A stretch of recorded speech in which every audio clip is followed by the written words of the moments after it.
Hi hello నమస్తే welcome back to our channel నా ప్రపంచం. అందరూ ఎలా ఉన్నారండి?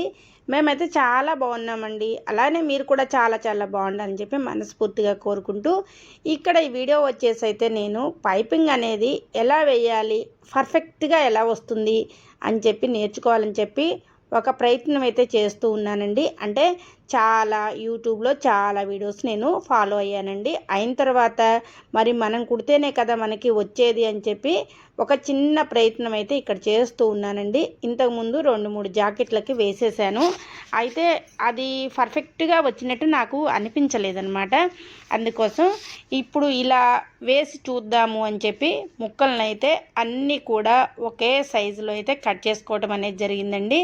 ఒక 2 ఇంచెస్ వరకు అయితే నేను ఇలా కట్ చేసుకున్నాను. అన్నీ కూడా క్రాస్ కటింగ్ ముక్కలు అయితే తీసుకున్నాను. క్రాస్ కటింగ్ ముక్కలు తీసుకొని చక్కగా వాటిని క్రాస్గా పెట్టేసి ఒక ముక్కకి ఒక ముక్క క్రాస్ పెట్టేసి జాయింట్ అయితే చేశానండి.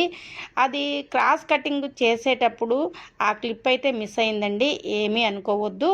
ఇంకా అందువల్ల కుట్టేది మాత్రమే చూపిస్తూ ఉన్నాను. ఇలా మనం పైపింగ్ వేసుకునేది ఆ థ్రెడ్ని చక్కగా లోపలికి 2 వైపులా ఆ క్లాత్ని మడిచేసి లోపలికి పెట్టి ఫోల్డింగ్ మంచిగా వచ్చేటట్టు కరెక్ట్గా మనము థ్రెడ్ వరకే మన హ్యాండ్ అనేది పట్టుకోవాలండి.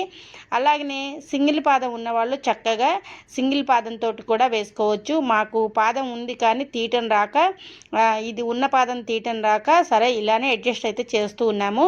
అడ్జస్ట్ చేస్తూ ఉన్నా కానీ కేర్గా అయితే వేస్తూ ఉన్నామండి. ఎందుకు అంటే ఇది డబల్ పాదం ఉంది కాబట్టి మనం ఓపిక్గా వేసుకోవాలన్నమాట. సింగిల్ పాదం పెట్టి అయితే చక్కగా నీట్గా వస్తుంది. ఇది కూడా ఎంతవరకు వస్తుందో మనం చూద్దామండి.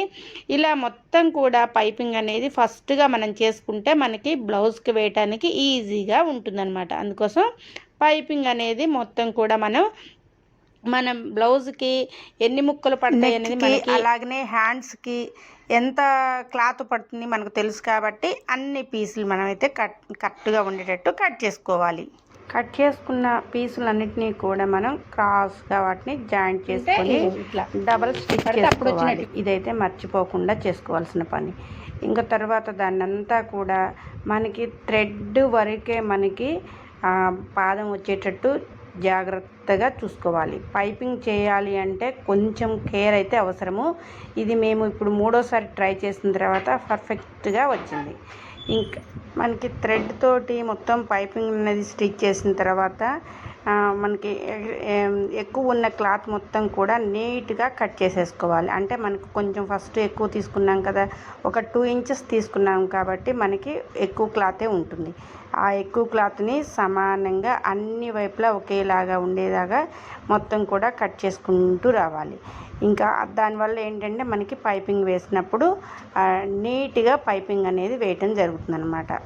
అప్పుడు మళ్ళీ తర్వాత కట్ చేసే కంటే కూడా మనం ముందుగా కట్ చేసుకున్నామంటే వేసే విధానం మంచిగా వస్తుంది. స్టిచ్చింగ్ చేసినప్పుడు ఇబ్బంది ఉండదు. అందుకోసం మేము కూడా అలా మొత్తం కూడా పైపింగ్ అంతా కూడా వేసిన పైపింగ్ అంతా కూడా చక్కగా ఇలా కట్ చేసుకుంటూ వస్తూ ఉన్నాము. పైపింగ్ వేసే థ్రెడ్ పెట్టుకున్న తర్వాత ఎక్కువ ఉన్న క్లాత్ మొత్తం కట్ చేసిన తర్వాత ఎంత నీట్గా ఉందో చూడండి. ఇప్పుడు కట్ చేసి ఉంచిన భాగాన్ని మొత్తం నేను చూపిస్తూ ఉన్నాను. ఆ పైపింగ్ లైన్ అనేది అలా నీట్గా వస్తుందన్నమాట. ఇంకా కట్ చేయకుండా ఉన్నది చూడండి ఎలా ఉందో. అందువల్ల మొత్తం కూడా కట్ చేసుకోవాలి. వీడియోని ఎక్కడా కూడా స్కిప్ చేయకుండా చూడండి. ఇంకా తర్వాత వచ్చేసి నేను ఈ స్టిచ్చింగ్ వేసే ముందైతే చేతులకి వేసి మీకు ఎలా వచ్చింది అనేది చూపిస్తాను. చేతుల తర్వాత మెడకి వాటన్నిటికీ కూడా వేసేస్తాను నేను. ఇంకా ముందుగా అయితే చేతులకి వేద్దాము అనుకున్నాను. చూడండి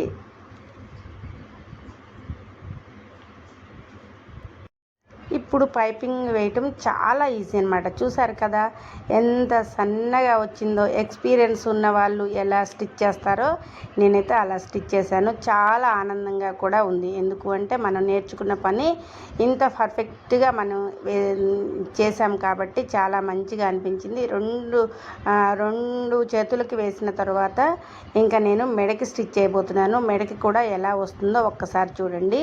మీరు కూడా ఇలా నేర్చుకొని వేయాలి అంటే ఈ పద్ధతిని అయితే ఖచ్చితంగా ఫాలో అవ్వండి. చక్కగా ఎవరమైనా కానీ మన ఇంట్లో మన బ్లౌజులకి బయట కుట్టించినట్టే పైపింగ్ అనేది వేసుకుంటాము. చూసారు కదా ఎంత నీట్గా వర్క్ చేసామో. ఇలా మనం ఏ బ్లౌజ్కైనా సరే పైపింగ్ కేరింగ్గా వేసుకోవాలంటే చిన్న చిన్న టిప్స్ పాటిస్తే చాలా చక్కగా అయితే వేసుకోవచ్చు. మనం పైపింగ్ ముందే ప్రిపేర్ చేసుకుంటే బ్లౌజ్కి వేయడం చాలా అంటే చాలా ఈజీ అనమాట. ఇంకా నేను మెడకి కూడా మొత్తం కూడా స్టిచ్ చేయబోతున్నాను. మెడ మొత్తం కూడా ఎంత రౌండ్గా మనం పైపింగ్ వేసాము అనేది మీరు ఈ వీడియోలో చూడబోతూ ఉన్నారు.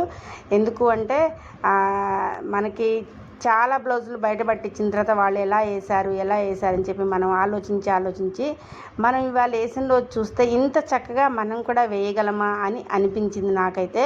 అంత చక్కగా నేనైతే స్టిచ్ చేశాను. నేర్చుకొని చేసిన పని ఇంత బాగా చేశాం కాబట్టి చాలా హ్యాపీ అనిపించింది. అది కూడా ఈ టిప్స్ మీకు చెప్తే మీరు కూడా ఫాలో అవుతారు అని చెప్పి నేనైతే ఈ మొత్తం వేసుకుంటూ ఈ టిప్స్ని ఎలా పాటించాను అనేది ఈ వీడియోలో మీకు చెప్పాను. మీకు వీడియో మొత్తం కనుక నచ్చితే మాత్రం తప్పకుండా ఒక లైక్ చేయండి. అలాగే మరికొన్ని వీడియోస్ కోసం మీరు నా ఛానల్ని సబ్స్క్రైబ్ చేసుకోండి. చూసారు కదా రౌండ్ నెక్ మొత్తం కూడా ఎలా వేసేసాము. ఇంకా ఇదండి నేను నేర్చుకున్న తర్వాత పైపింగ్ ఇలా చేసేసాను. ఈ టిప్స్ నేను పాటించాను కాబట్టి మీరు కూడా పాటిస్తారు. బిగినర్స్కి మాత్రం చాలా యూజ్ అవుతుందన్నమాట ఈ వీడియో. ఇంకా మరికొన్ని వీడియోలు మాత్రం ఈసారి బ్లౌజ్ కటింగ్ చేసే వీడియోస్ అయితే తప్పకుండా షేర్ చేస్తాను. Thank you for watching friends.